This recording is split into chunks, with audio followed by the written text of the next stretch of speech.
Now let's examine these benefits each in a little bit more detail.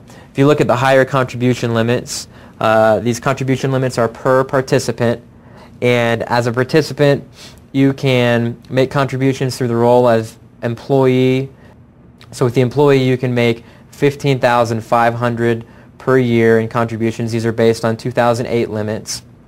For anybody that's over age 50, they can make an additional $5,000 catch-up contribution. As employer, the same person with their solo 401k plan can also contribute up to 25% of their compensation on top of whatever they deferred or contributed with their employee role. So the combined maximum for 2008 is $46,000, or if over age 50, $51,000. So the way this would look, if you'd like to visualize it, is that you have a solo 401k plan and you have employee contributions.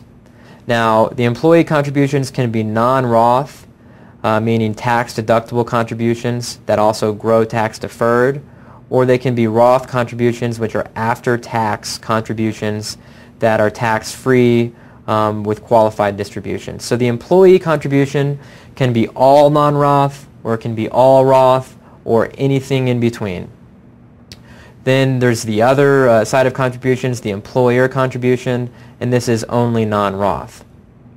So as an employee, you can contribute $15,500 per year to your solo 401k, and as the employer, you can contribute an additional 25% of your compensation to your solo 401k plan, for a total of $46,000 per year for the whole plan, for your whole participant account.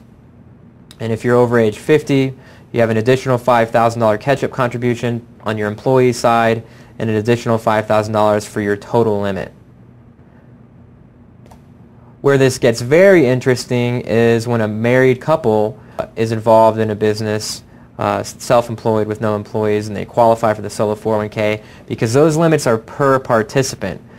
If you have a solo 401k, your spouse can also participate if they're involved in the business and receive compensation. So that whole set of contribution limits for you as participant number one at $46,000 per year can also be had for participant number two at an additional $46,000 per year, or $51,000 each if either of you are over age 50, for a total of $92,000 per year to be contributed to the solo 401k, or $102,000 if you're both over 50. So for a lot of people, maybe the stock, maybe IRAs and 401ks were not utilized before because the person was under the impression they had to only be invested in the stock market, didn't have a lot of confidence in it, so they never used an IRA or an IRA or a 401k. I've even met some people who had an IRA or a 401k, and for whatever reason they just completely cashed it out. So there's a lot of people out there that qualify for the solo 401k and have completely forgotten about retirement accounts because they don't have a balance, and they figure, well, it's probably too late for me to really get very much in my retirement plan. Well, with a solo 401k, self-employed people, especially a married couple, if the income is sufficient to support getting large contributions or maximizing the contributions, over $100,000 a year can be contributed to the solo 401k plan. So that changes everything when you've been taking a look at the IRA world, and now you take a look at the solo 401k world.